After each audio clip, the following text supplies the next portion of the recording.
नमस्कार।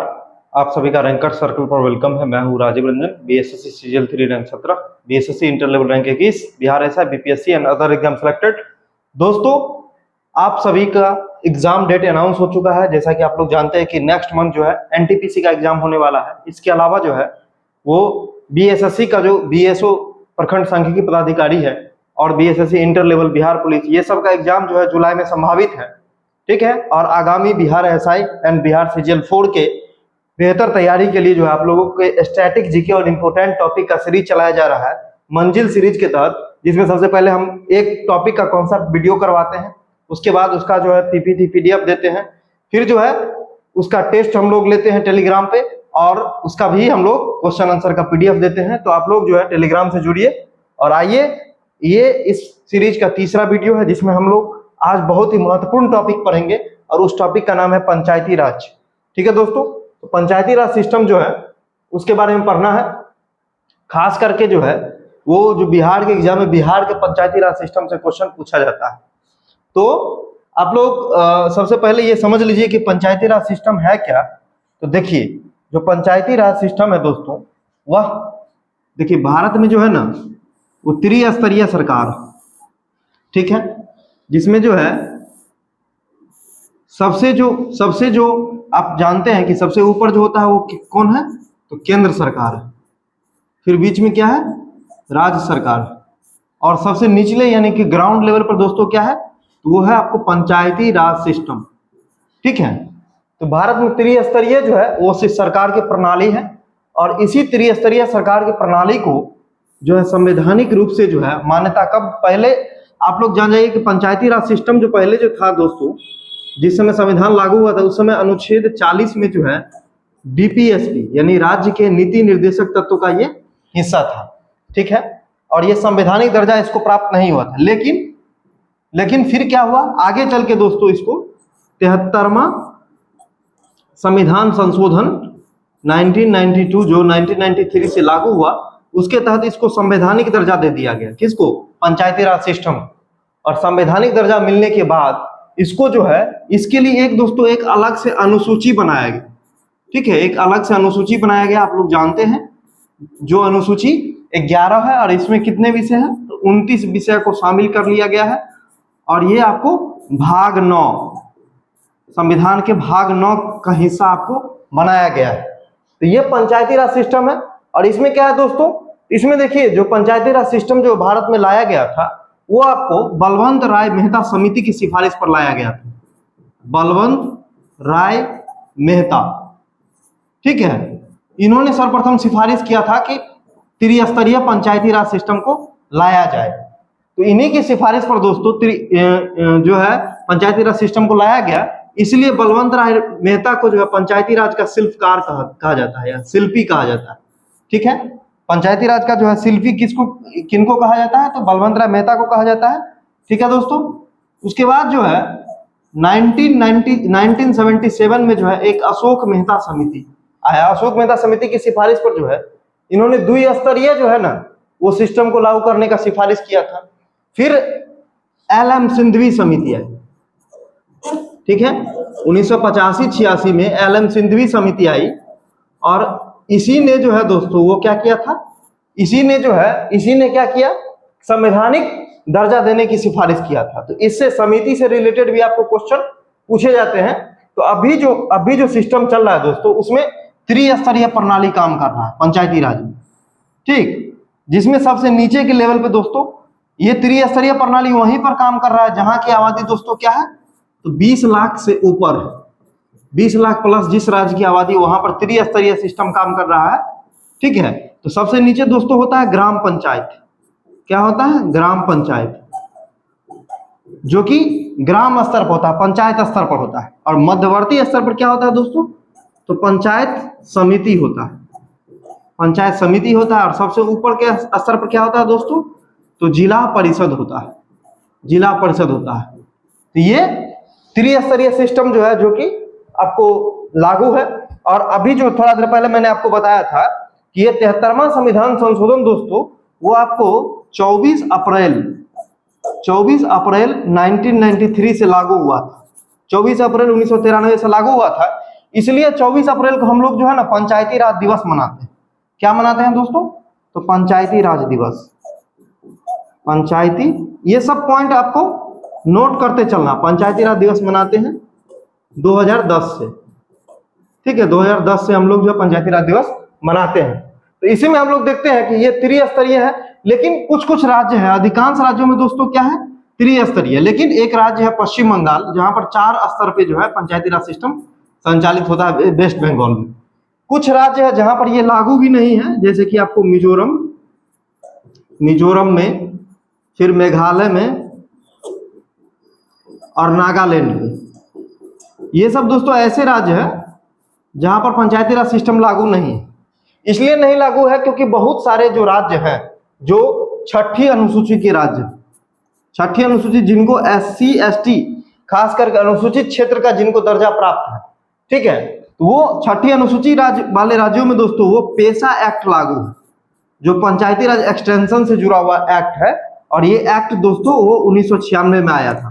तो यहाँ पर जो है ये त्रिस्तरीय सिस्टम काम नहीं करता। ये बेसिक चीज है जिसके बारे में मैंने आप लोगों को बताया। अब देखिए दोस्तों, अब हम लोग जो है वो क्लास की स्टार्टिंग करते हैं बिहार में और कैसे कैसे पंचायती राज सिस्टम काम करता है। देखिए बिहार में सर्वप्रथम जो है 1947 में एक्ट बना था, ठीक है। 73वां संविधान संशोधन के बाद जो है वो 1992 में एक्ट बना, और बिहार में जो है ये 2001 से नियमित रूप से काम कर रहा है। 2001 से नियमित रूप से जो है चुनाव वगैरह हो रहे हैं। और 2006 में जो है दोस्तों, 2006 में क्या हुआ था, तो पंचायती राज अधिनियम जो है वो बना था। देखिए यहाँ पर लिखा हुआ पंचायती राज अधिनियम 2006 में बना था, जो अभी भी लागू है। और इसके तहत जो है ये जो 73वां संविधान संशोधन है, उसमें जो है ना दोस्तों बहुत सारा प्रावधान किया गया था, संवैधानिक दर्जा देने का प्रावधान किया गया था। इसके अलावा देखिए ये जो 73वां अमेंडमेंट एक्ट है, 73वां संविधान संशोधन, इसमें क्या क्या प्रावधान किए गए थे, तो देखिए पहला जो प्रावधान दोस्तों किया गया था वो किया गया था आपको संवैधानिक दर्जा देने की बात कही गई थी। दूसरा प्रावधान दोस्तों किया गया था कि आरक्षण दिया जाएगा, और आरक्षण में आपको 1/3 आरक्षण किनको दिया जाएगा, तो महिला रिप्रेजेंटेटिव को दिया जाएगा। ये इसी का एक्ट का विशेषता। तीसरा था कि इनका जो कार्यकाल है दोस्तों वो कितना रखा गया था, तो 5 वर्ष, 5 वर्ष का कार्यकाल फिक्स किया गया। चौथा दोस्तों राज्य वित्त आयोग का गठन किया गया था, पंचायती राज संस्थाओं को फंडिंग करने के लिए दोस्तों राज्य वित्त आयोग का गठन किया गया था। और राज्य चुनाव आयोग जो पंचायतों का निर्वाचन प्रावधान इस एक्ट में लाए गए थे। और ये सभी प्रोविजन जो है वो बिहार में भी आपको लागू है, बिहार में भी क्या है, लागू है। लेकिन दोस्तों बिहार में क्या है ना कि बिहार देश का पहला ऐसा राज्य बना जो महिलाओं को जो है वो 50% का रिजर्वेशन दिया। ये क्वेश्चन आता है बार, पंचायती राज में 50% रिजर्वेशन देने वाला बिहार जो है वो पहला राज्य बन गया है। और बिहार में इसके अलावा जो पिछड़ा वर्ग को भी दोस्तों 20% का आरक्षण दिया गया है, ठीक है। और SC ST को जो आरक्षण दोस्तों दिया जाता है वो आपको किसके हिसाब से दिया जाता है, तो आबादी के अनुसार से जो है वो आरक्षण दिया जाता है। ये भी इसमें प्रावधान किया गया है।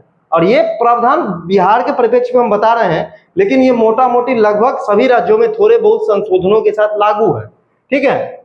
क्योंकि पंचायती राज दोस्तों राज्य सूची का विषय है, तो इसलिए इस पर जो कानून वगैरह है वो राज्य जो है वो अपने हिसाब से बनाती है, लेकिन इसको संवैधानिक दर्जा जो है वो संसद से प्राप्त है।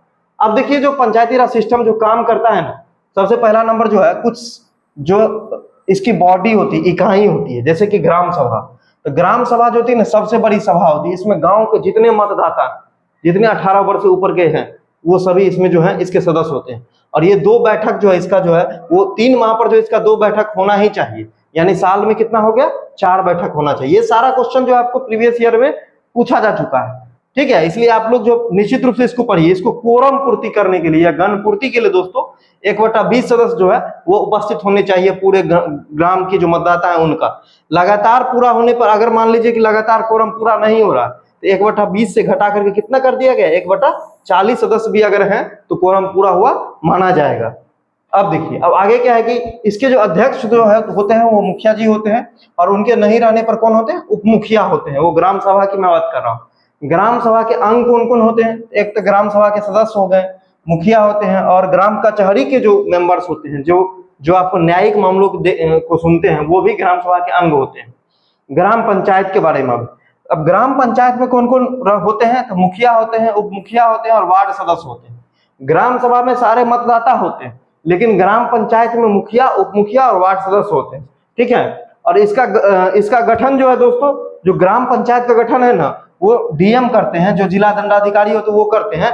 प्रत्येक 7,000 की आबादी पर जो है वो ग्राम पंचायत को नोटिफाइड किया जा सकता है। ठीक है, डीएम के द्वारा, डिस्ट्रिक्ट जो दंडाधिकारी होते हैं उनके द्वारा किया जा सकता है। अब देखिए इसकी बैठक है। अब ग्राम पंचायत की बैठक जो है दोस्तों, वो बैठक जो है 2 माह में एक बार होनी चाहिए। वहां मैंने क्या पर ग्राम सभा की, तो 3 महीने में। यहाँ क्या है, तो 2 महीने में एक बार।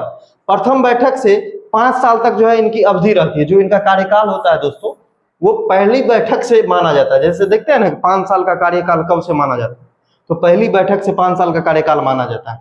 और बैठक जो होती है, वैसे भी मुखिया जब चाहे वो बुला सकते हैं।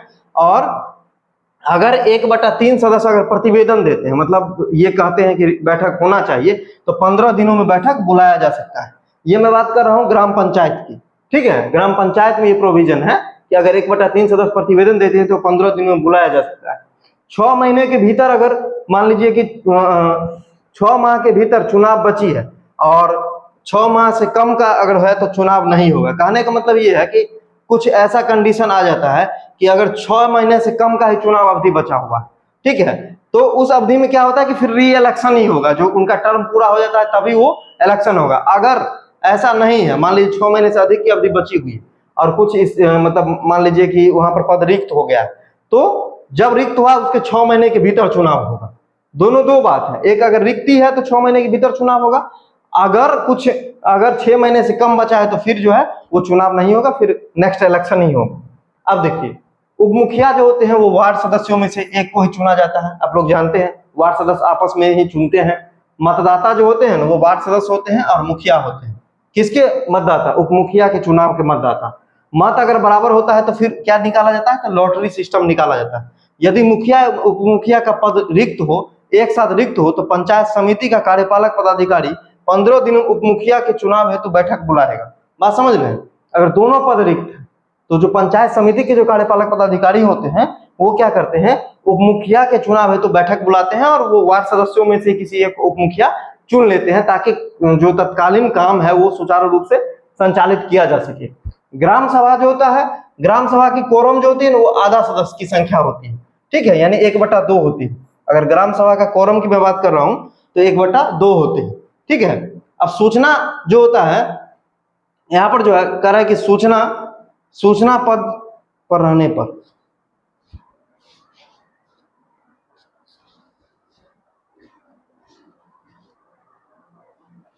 अब देखिए आगे क्या है कि सूचना पट, यहाँ पर सूचना पट होना चाहिए। सूचना पट पर जो होता है 3 या 7 दिनों की सूचना जो है वो होनी चाहिए। आगे क्या है कि वार्ड सदस्य जो होता है वो 500 की आबादी पर जो होते हैं वो वार्ड सदस्य होते हैं। ठीक है, 500 की आबादी पर एक वार्ड सदस्य का जो है वो प्रोविजन किया गया है। अब देखिए आगे क्या है कि अविश्वास प्रस्ताव जो है पहले 2 साल तक अविश्वास प्रस्ताव नहीं लगाया जा सकता है और अंतिम 6 महीनों में भी आपको अविश्वास प्रस्ताव जो है किसी पर नहीं लग सकता। बात समझ रहे हैं? ऐसा क्वेश्चन आ चुका है और आएगा भी। उसके बाद क्या है कि 1/5 सदस्यों के अनुरोध पर निर्णय बहुमत से, मतलब 1/5 सदस्य अगर पहले अनुरोध करेंगे तभी जो अविश्वास प्रस्ताव लाया जाएगा और इनका निर्णय किससे होगा? तो बहुमत से होगा। और इसके लिए क्या होगा कि 7 दिनों के भीतर जो है आपको बैठक का नोटिस जारी पहले किया जाएगा। ठीक है, और बैठक जो है 15 दिनों के भीतर होगा। पहले नोटिस जारी होगा, जिस दिन प्रस्ताव दिया जाएगा 1/5 सदस्य के द्वारा मिनिमम, उसके 7 दिनों के भीतर जो बैठक का नोटिस जारी होगा। फिर जो है 15 दिनों के अंदर जो बैठक बुलाया जाएगा और फिर बहुमत से मंजूर किया जाएगा। अगर एक बार अविश्वास प्रस्ताव मंजूर मतलब नहीं हो पाता, मान लीजिए कि फेल हो गया, ठीक है, अविश्वास प्रस्ताव की मंजूरी नहीं मिल पाई, तो अगले 1 साल तक फिर दोबारा नहीं लाया जाएगा। ठीक है, तो ये अविश्वास प्रस्ताव से संबंधित जो है ग्राम पंचायत में जो सिस्टम होता है उसको आप लोग को ध्यान में रखना है। अब आगे देखिए प्रमुख जो है संवैधानिक प्रावधान इसमें क्या है, मेन जो संवैधानिक जो प्रावधान है वो क्या है। देखिए भाग 9 में जो है वो आपको 243 ओ तक जो है वो है, तो ओ तक 15 1 16 मतलब 16 अनुच्छेद को जोड़ा गया है।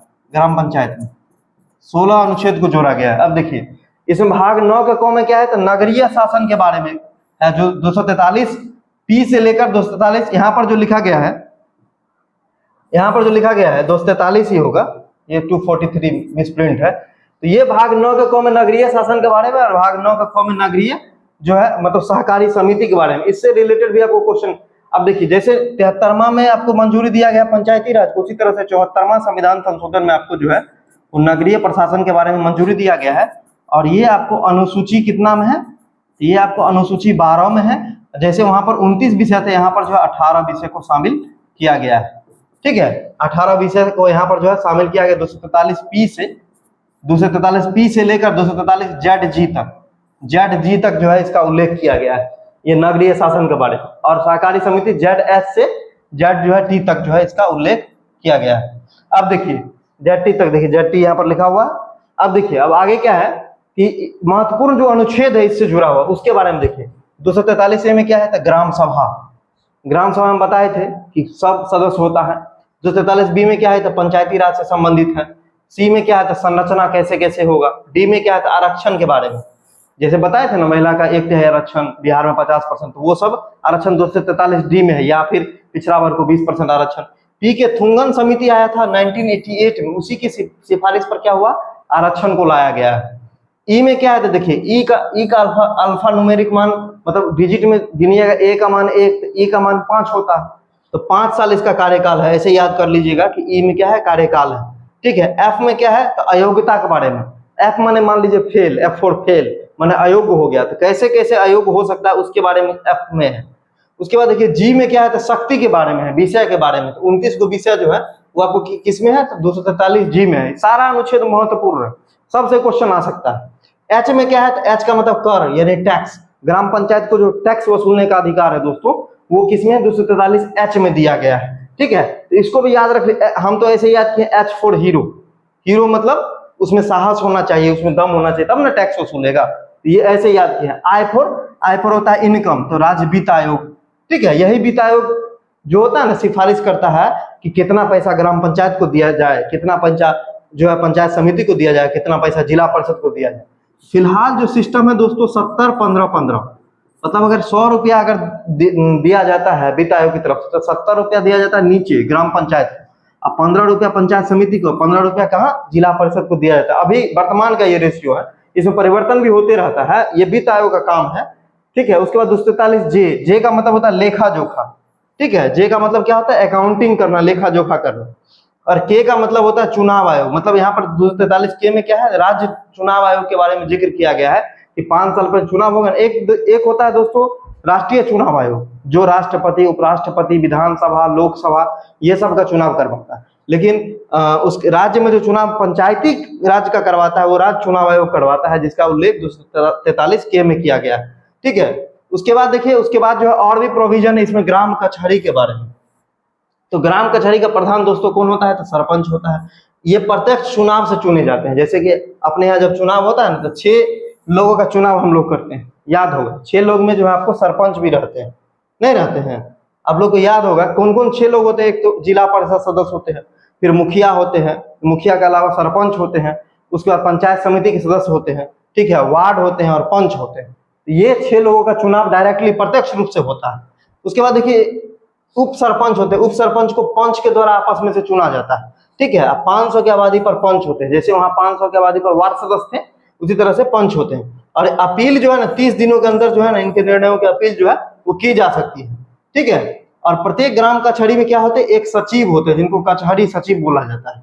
ठीक है, एक न्याय मित्र होते हैं, न्याय मित्र जो होते हैं वो सरपंच को जो है वो न्यायिक सहायता देते हैं। इनके पास LLB की डिग्री होती है दोस्तों, इसलिए ताकि जो है ग्राम स्तर पर ही जो है जो मामले को निपटाया जा सके। न्याय मित्र जो होते हैं वो 3 वर्ष की विधि डिग्री, वही लॉ की डिग्री इनके पास होती है।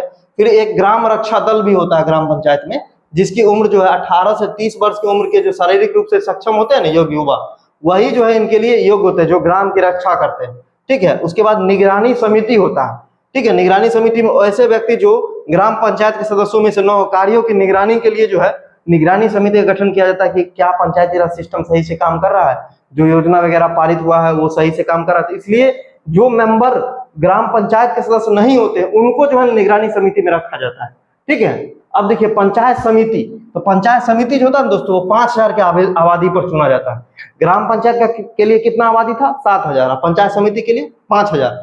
इसकी संरचना में जो है कौन कौन होते हैं? तो एमपी जो मेंबर ऑफ पार्लियामेंट होते हैं, एमएलए होते हैं, मुखिया होते हैं, ये सब शामिल होते हैं। इसका भी बैठक 2 महीने में होता है, वर्ष में 6 होना चाहिए, ठीक है। इसके कोरम जो है 1/2 होते हैं। अगर बार बार पूरा नहीं होता है कोरम तो 1/2 को घटा के 1/5 किया जा सकता है, ठीक है। और इसका जो है गठन के बाद पहला जो बैठक की तिथि है वो कौन तय करते हैं? तो सब डिविजनल मजिस्ट्रेट जो है, अनुमंडल दंडाधिकारी जो है वो तय करते हैं, ठीक है। उसके बाद देखिए, उसके बाद क्या है कि प्रमुख और उप प्रमुख को मतदान में चयन किया जाता है। अब देखिए, जो पंचायत समिति होते हैं ना, वो अपने में से एक प्रमुख को और एक उप प्रमुख को जो है वो चयन करते हैं, ठीक है, वो चयन करते हैं। और जिला परिषद के लिए अब हम बात करें तो जिला परिषद दोस्तों 50,000 की आबादी पर होता है। और इसका जो है, इसमें जो है नीति निर्धारक और मार्गदर्शक मंडल होते हैं।